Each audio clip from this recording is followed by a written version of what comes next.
ሰው በእምነት ብቻ ነው የሚጸድቀው ወይስ በስራም ነው? ሰው በእምነት ነው የሚጸድቀው። በእምነት ሳይሆን በእምነት ብቻ። ያ ሰው በእምነት ነው የሚጸድቀው። ምክንያቱም እንደኔ ይኸውልህ፣ እኔ መጽሐፍ ቅዱስ እንደተማርኩት እኔ መጽሐፍ ቅዱስን እንደምረዳው ወይ በእምነት ወይንስ በእምነት ብቻ? ብቻን ተውሻት እኮ የእናንተው ትምህርት ናት። በእምነት ብቻ ነው ሰው የሚጸድቀው፣ ትቼው አይደለም። እሺ እንደዛ ከሆነ የያዕቆብ ምዕራፍ 2 ቁጥር 24 ላይ ሰው በእምነት ብቻ ሳይሆን በስራ እንዲጸድቅ ታያላችሁ ለምን አለ? እሺ እኔ ለሱ ሀሳብ ደግሞ አይ ቲንክ ሮሜ 3:27-28 አካባቢ አንብብልኝ አንድ ጊዜ። ይሄኛው ክፍል ምን ማለት ነው? ወደዛ ከመሄድሽ በፊት ሰው በእምነት ብቻ ሳይሆን በስራ እንዲጸድቅ ታያላችሁ የሚለው ይሄ መጽሐፍ አንድም ጴንጤ ሲያስረዳው ይቻላል አቅም ቃል በቃል ይህን መስመር ይዞ ምን ማለት ነው? በእምነት ብቻ ሳይሆን በስራ እንዲጸድቅ ታያላችሁ ማለት ምን ማለት ነው? ምን ማለት ነው? ምን አልከኝ? ያዕቆብ ስንት ነው ያልከኝ? ይቅርታ። ያዕቆብ ምዕራፍ 2 ቁጥር 24 ላይ ሰው በእምነት ብቻ ሳይሆን በስራ እንዲጸድቅ ታያላችሁ ይላል ቃል በቃል ምን ማለት ነው? እንደዛ ማለት አይ ቲንክ ይሄ የመጽደቅ ትርጉም እዚህ ጋር እንደኔ ሀሳብ የሚለያይ ይመስለኛል። የመጽደቅ ለያዕቆብና ለጳውሎስ ማለት ነው። ያዕቆብ አይደል ያልከኝ? አይ ቲንክ ካልተሳሳትኩ ሰው ለያዕቆብና ለጳውሎስ ይለያያል ማለቴ ይሄ ስለ መጽደቅ የሚያስረዱበት መንገድ ይለያያል ነው የኔ ሀሳብ። ያንቺን ሳይሆን የመጽሐፉን ሀሳብ ነው እኮ። መጽሐፉን እኔ አንተ አሁን መጽሐፉን የምታብራራልኝ አንተ አንብበህ በተረዳኸው ወይም አስተማሪዎችህ ባስተማሩክ መሰረት ነው አይደል? መጽሐፍ ቅዱስን መሰረት አድርጌ ራሱ ስረዳው እንዳንቺ አልተረዳሁትም። የጳውሎስና መጽሐፍ ቅዱስን መሰረት አድርገህ ስትረዳው ምንድን ነው የገባክ? ሰው በእምነቱ ብቻ ሳይሆን በስራም እንደሚጸድቅ ነው የገባ። የትኛው ስራ አንተ እግዚአብሔር ፊት ያጸድቃል? መልካም ስራ። መልካም ስራ እኔ እንደሚገባኝ ከሆነ መልካም ስራ ማለት አንተ የጸደቅበት ጽድቅ ትርፉ ነገር ነው። ጽድቅ አንተ አሁን የክርስቶስ ልጅ ነህ አይደለ?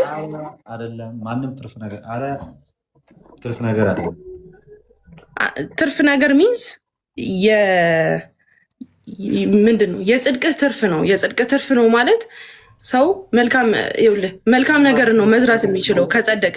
ከእግዚአብሔር መንፈስን ከተቀበልክ የክርስቶስ መንፈስ ካለህ አንተ የጽድቅ ትርፍ ደግሞ ምንድን ነው? የጽድቅ ትርፍ ማለት ይሄ አማርኝን ቀጥታ ሳይሆን እኔ በተረዳሁበት መንገድ ከገባህ ተረዳኝ። የጽድቅ ትርፍ ማለት አንተ አሁን በምን ላስረዳ መሰለ? የእግዚአብሔር ልጅ ከሆንክ ሰው የእግዚአብሔር ልጅ ከሆነ እንደ እግዚአብሔር ልጅ ነው የሚኖረው። እንደ እግዚአብሔር ልጅ ሚንስ ቸር ነው የሚሆነው፣ ለተቸገሩ ረጂ ነው የሚሆነው፣ ለተቸገሩ ሰጪ ነው የሚሆነው አይደለ? አዛኝ ነው የሚሆነው፣ የታመሙትን የሚረዳ ነው የሚሆነው። ዳትስ ዋይ እኔ እያልኩኝ ያለሁት ሰው ከዳነ ኦር ከጸደቀ ኤቭሪቲንግ የሚያደርጋቸው ነገሮች ሁሉ የተካፈለውን ህይወት ነው የሚያካፍለው። እኔ ደግሞ ሮሜ 3:28 ላይ ማለት ነው ሰው ያለ ህግ ስራ በእምነት። እኔ አሁን ስለ ህግ ስራ አይደለም እያወራሁ ያለው ስለ በጎ ስራ ነው።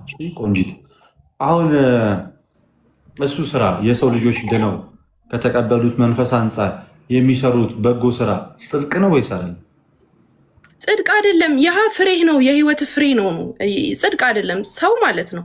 ይህንን በደንብ እርግጠኛ መሆን ያለብህ ነገር እኛ ስራችን የሚያጸድቀን ቢሆን ኖሮ ክርስቶስ ለምን ይመጣል ምድር ላይ? የኔ ሀሳብ ይሄ ነው። አሁን ድርቅ ያለ ክርክር እንዳይሆን እኔ እና ያንተ ንግግር ማለት ነው። እኔ ያወራሁት ክርስቶስ ከመምጣቱ ልብ ብለሽ አዳምጪ። በጣም ለ199 ጊዜ ኢትዮጵያ ውስጥ ላሉ ዓለም ላይ ለሚገኙ ጴንጤዎች በጣም ለማስረዳት ሞክሬያለሁ። ክርስቶስ ከመምጣቱ በፊት የምንሰራውን ስራ አይደለም እያወራን ያለን። እሱን አይደለም የጽድቅ ስራ ብለን የምንቆጥረው። እንደዛማ ከሆነ መምጣት አይጠበቅበትም።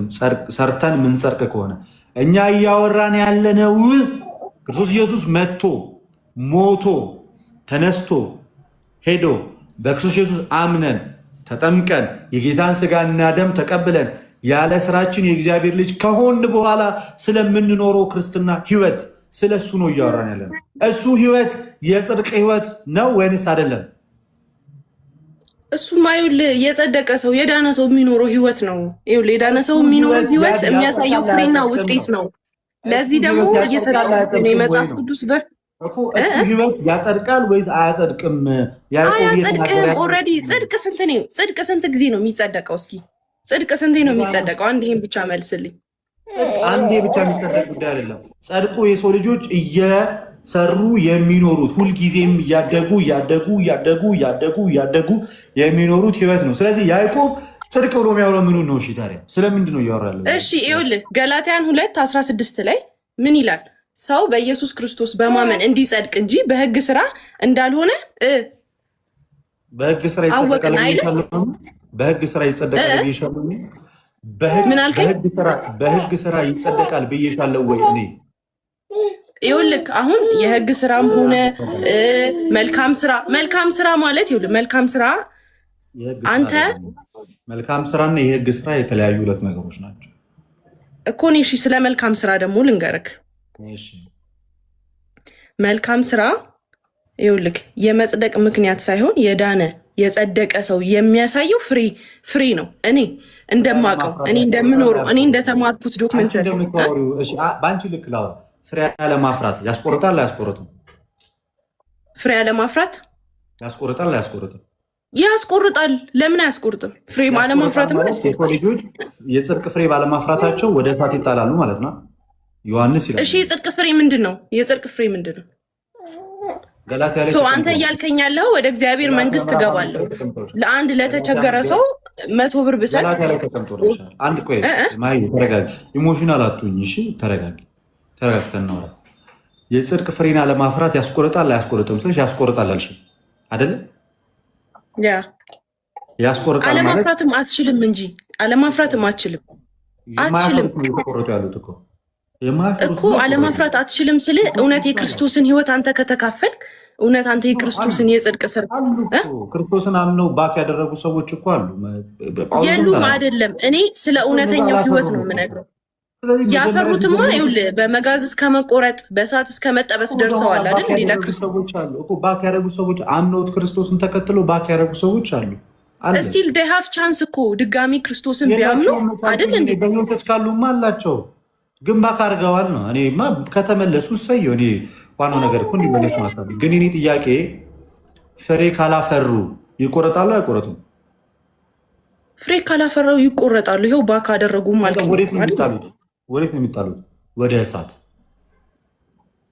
ኢፍ ዴይ አር ከሞቱ ነው ወደ እሳት። ኦፍኮርስ በዛው ከቀጠሉ ወደ እሳት ነው የሚጣሉት ወይስ አይደለም? መጽሐፉ የሚናገረው ነው። ፍሬው በእኔ ሆኖ ፍሬ የማያፈራው ቅርንጫፍ ሁሉ ወደ እሳት ይጣላል ይላል።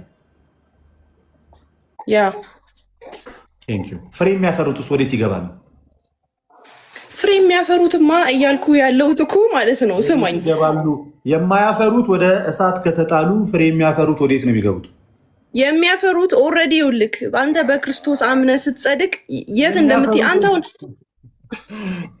ስታፈራ አክሊል ነው የምታገኘው። ይኸውልህ ዲፍረንስ እኮ ይሄ ነው። ፍሬ የሚያፈሩት ወዴት ነው የሚገቡት? ይኸውልህ ስማ፣ ክርስቶስ ወዳለበት ነው ወደ መንግስተ ሰማያት ነው። ግን ይሄኛው ይኸውልህ ፍሬ አዳምጠኝ፣ አንድ ጊዜ አስጨርሰኝ። አንድ ጊዜ ፍሬ የማያፈሩት ወደ እሳት የሚገቡ ከሆነ ፍሬ የሚያፈሩት ወደ መንግስተ ሰማያት ነው የሚገቡት እያልሽ ነው? ኦፍኮርስ ይገባሉ። አክሊል ይኸውልህ አክሊል ነው የሚያገኙት። አክሊላቸው ነው የሚያስጨምሩት እንጂ ሰማያት ሌላ አይደል እንዴ? እኔ አሁን አውቃለሁ። የት ሁለት የተለያየ ነገር ነው ወይ? አክሊል ሌላ መንግስተ ሰማያት ሌላ ነው። ሁለት የተነጣጠሉ ነገሮች ናቸው። ኖ አይደለም። አሁን ሀሳቤ ወደ ጎን አጠምዝዝብኝ። ልደትዬ ልንገርህ አይደለም። ይኸውልህ አሁንም ደግሜ ልንገርህ፣ የሰው ልጅ ማለት ነው የሚጸድቀው ክርስቶስ ኢየሱስ በሰራው ስራ ባመነ ሰዓት ብቻ ነው። ያመነ የተጠመቀ ይድናል፣ ያላመነ ግን አሁን ይፈረድበታል። አስጨርሰኝ አንድ ጊዜ። አሁን ይፈረድበታል ይላል አይደል መጽሐፍ ቅዱስ? ስታምን የምትሰራው ይኸውልህ የተካፈልከው የክርስቶስን መልካም ስራ ስለሆነ መልካም ነገር ስለሆነ አንተ የምታፈራው ነገር መልካም ነገር ነው። መልካም ነገር ባፈራህ ቁጥር አክሊል ይጨመርልሃል እንጂ ሌላ የምትገባበት ፕላስዋን ምናምን የሚባል የመንግስት ሰማያት ቦታ የለም። ፍሬ ያለማፍራት ወዴት ያስገባል? ፍሬ ያለማፍራት ያስቆርጣል። ፍሬ ማፍራት አክሊል ያስጨምራል ነው እኔ እያልኩ ያለሁት። አንድ ጥያቄ ልጠይቅሽ። ፍሬ ማፍራት አክሊል ብቻ ነው የሚያስገኝ የሚለው ትምህርት ከየት የመጣ ነው? የቱ ጋር ያለ አክሊል ውስጥ የት ነው የሚቀበሉት? የት ሲገቡ ነው የሚቀበሉት?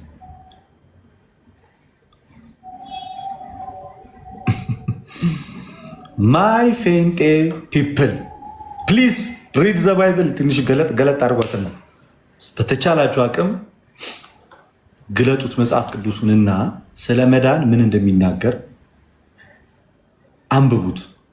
በቃ በተወሰነ መንገድ እየገለጣችሁት። ሶሪ አልቀሳቢ ነው። እሺ ሚውት ያደረኳችሁ እንዳይረብሽ። እሺ ድጋሚልኝ አንድ ጊዜ ምን አልከኝ? አክሊሉን የሚያገኙት የት ሲገቡ ነው? አክሊል የሚገኘውማ በመንግስተ ሰማያት ክርስቶስ መንግስተ ሰማያት ለመግባት ደግሞ ምን ማድረግ አለባቸው? መንግስተ ሰማያት ለመግባት የሚጠበቅብህ በኢየሱስ ክርስቶስ ማመን ነው። ነገርኩ እኮ። ምንድን ነው የሚለው መጽሐፍ ቅዱስ? የክርስቶስን ስራ ለምንድን ነው አሁን እዚህ ጋር የምናውቃለው? አሁን አንተ እየመሰለ ያለህ አላቃለልኩም አይልም። አቃልዬም አላቅም። ያቃለላችሁት እናንተ ናችሁ። በተቃራኒው ንገሬን ካልሽ ትንሽ መማር ይቀራችኋል። እሺ ቆይ አንድ ነገር ብቻ ልጠይቅሽ። በቀጥታ የምትመልሽልኝ ከሆነ ሮሚ ስለጠቀሽብኝ የጳውሎስና የእንትና ጽድቅ ይለያያል ስላልሽኝ እኔ እንደውም ትተውኩትና ያዕቆብን እዛው በጳውሎስ ብቻ ልምግት። ያዕቆብ ምዕራፍ ነው ያዕቆብ አልኩ። ሐዋርያው ጳውሎስ ለሮሜ ክርስቲያኖች በጻፈው መልእክቱ በምዕራፍ 2 ከቁጥር 7 ላይ ማለት ነው። ላንብብልሽ ጥቅሱን። ሮሜ ስንት? አሁን ባይብል አልያዝኩም ይቅርታ። ግን እሺ ይሄ የ1987 መጽሐፍ ቅዱስ ነው ማነብልሽ። ሮሜ ስንት ነው? ሮሜ ምዕራፍ 2 ቁጥር 6 እስከ 7 ድረስ ያለውን የእግዚአብሔርን ቃል አብረን እናነበዋለን። መቼስ አላምንህም አትይኝም አይደለ? ሳነብ አይ አንብብ። ያው ሁሉም እንደየአረዳዱ ይለያያል። ግን አንዳንድ ነገር እንደየአረዳዳችሁ የምትለያዩት ማለት ነው ጴንጤዎች ብቻ ናቸው። እኛ አረዳዳችን ችግር የለበት። እንዲህ ይላል እርሱ ለእያንዳንዱ እንደ ስራው ያስረክበዋል። እርሱ ለእያንዳንዱ እንደምኑ ያስረክበዋል? እንደ ስራው ያስረክበዋል። እርሱ ለእያንዳንዱ እንደ ስራው ያስረክበዋል። በበጎ ስራ በመጽናት ምስጋናና ክብርን የማይጠፋንም ሕይወት ለሚፈልጉ የዘላለም ሕይወት ይሰጣቸዋል ይላል። በምን የሚጸኑት ናቸው የዘላለም ሕይወት የሚሰጣቸው? ማይ ድገምልኝ አንድ ጊዜ ይቅርታ። እርሱ ለእያንዳንዱ እንደ ስራ ያስረክበዋል። ማን ነው የሚያስረክበው እንደ ስራ? ኢየሱስ ነው። ተረካቢዎቹ እነማንን? ክርስቲያኖች። ጎበዝ። እሺ በበጎ ስራ ልብ ብለሽ አዳምጪ። በበጎ ስራ በመጽናት ምስጋናና ክብርን የማይጠፋንም ሕይወት ለሚፈልጉ የዘላለም ሕይወት ይሰጣቸዋል ይላል። በምን የሚጸኑት ናቸው የዘላለም ሕይወት የሚሰጣቸው? ማይ በበጎ ስራ። ስለዚህ በሰው በበጎ ስራ ሲጸና የዘላለም ሕይወት ይሰጠዋል አይሰጠውም?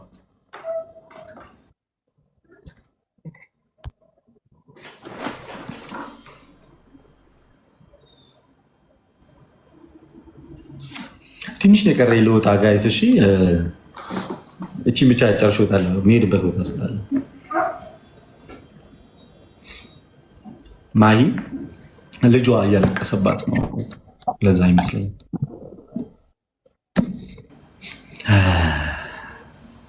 ማይ ፌንጤ ፋሚሊ ፕሊዝ ትንሽ ብቻ ለመረዳት ሞክሩ። በጣም እቺን የምታክለ እቺን የምታክለ ማይ ኦኬ ወጣች አለች። ኦኬ ትንሽ ብቻ ጥቂት ብቻ ለመረዳት ሞክሩ። ጥቂት ብቻ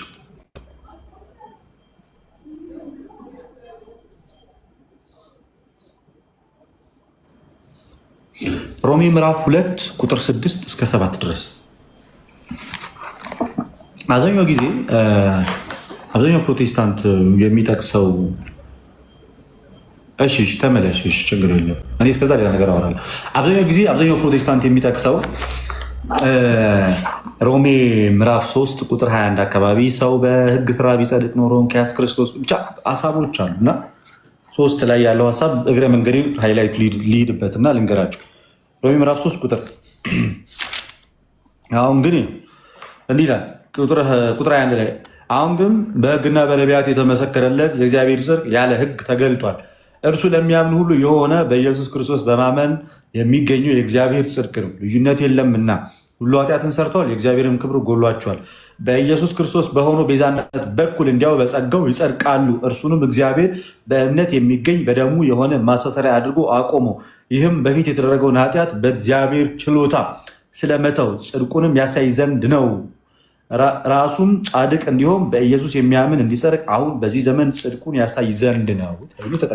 በፊት የነበረውን ኃጢአት ስለመሻር ነው ከተባለ በአንዱ በአዳም ምክንያት የመጣው በደል ብዙዎችን ስለወረሰና ሞት የሚባል ክፉ በሽታ ስለያዘን ሁላችንም ከሕግ በታች ሆነን ከጽድቅ በታች ሆነን ሞት በተባለ በሽታ ታመን የነበርነው ሰዎች ክርስቶስ ኢየሱስ በሰራው ስራ እንዲያው በጸጋ ከዚያ ኃያል ሞት ወጥተን የእግዚአብሔር ልጆች ተብለናል። ያንን የእግዚአብሔር ልጅነትን ለማግኘት የመጣብንን ታላቁን ሞት ያለፍነው ክርስቶስ ኢየሱስ በሰራው ስራ ነው እንጂ በሕግ ስራ አይደለም፣ በመልካም ስራም አይደለም። ሰው ቤተክርስቲያን ለዛ ነው የመጀመሪያው ድህነት ወይንም ኢኒሻል ሳሊቬሽን ብላ የምትናገረው። የሰው ልጆች በአዳም ምክንያት የመጣባቸውን ሞት በራሳቸው ስራ በራሳቸው ትግል አልዳኑም። የዳኑት በምንድን ነው? በክርስቶስ ኢየሱስ በማመን ብቻ አይደለም፣ በማመን አምኖን በመጠመቅ እናም እውነተኛውን የጌታችን የኢየሱስ ክርስቶስን ቅዱስ ሥጋውንና ክቡር ደሙን በመቀበል ነው። እና ይሄ ያለ ስራ የተገኘ ጽድቅ ነው እንጂ በስራ የመጣ ጽድቅ አይደለም። ብዙ ጊዜ አብዛኛው ጊዜ ጴንጤዎችን ስጠይቃቸው እንዲህ እናንተ መስፈሩ ከሆነ ታዲያ ክርስቶስ ለምን መጣ? መጥቶ ስላዳነን መሰለኝ የምንሰራው። ጳውሎስ ሲናገር ነው ያለ መሰላችሁ ክርስቲያኖች። ሐዋርያው ቅዱስ ጳውሎስ ሲናገር በዚህ በኤፌሶን መልእክቱ ምዕራፍ 2 ከቁጥር 8 ላይ እንደዚህ ያለ ጸጋው በእምነት አድኗቸዋል፣ ይህም የእግዚአብሔር ስጦታ ነው እንጂ ከእናንተ አይደለም ወይንም ከስራ አይደለም ካለ በኋላ ቁጥር 10 ላይ እኛ ፍጥረቱ ነንና እግዚአብሔር አስቀድሞ ያዘጋጀውን መልካሙን ስራ ለማድረግ በክርስቶስ ኢየሱስ ተፈጠርን። ሰው በክርስቶስ ኢየሱስ ዳግም ልጅነትን ያገኘው ከሞት ወደ ህይወት የመጣው ከጨለማ ወደ ብርሃን የመጣው ብርሃናዊ ህይወት እንዲኖር ነው። ያ ህይወት የክርስትና ህይወት ይባላል። ያ ህይወት መጨረሻ ላይ የሰው ልጆች ወደ እግዚአብሔር መንግስት እንዲገቡ ያደርጋቸዋል። ማጠቃለያው ይሄ ነው። ለዛ ነው ኦርቶዶክሳውያን ክርስቲያኖች ድነናል ስንል ከሞት ወደ ህይወት ከጨለማ ወደ ብርሃን ያለ ስራችን መተናል እያለ እየዳንን ነው ስንል ደግሞ ምንድን ነው? በፍርሃትና በመንቀጥቀጥ ሆናችሁ መዳናችሁን ፈጽሙ እንዳለ ጳውሎስ ፊልጵስዩስ ምዕራፍ 2 ቁጥር 12 ላይ የመዳን ህይወትን እየኖርን ነው።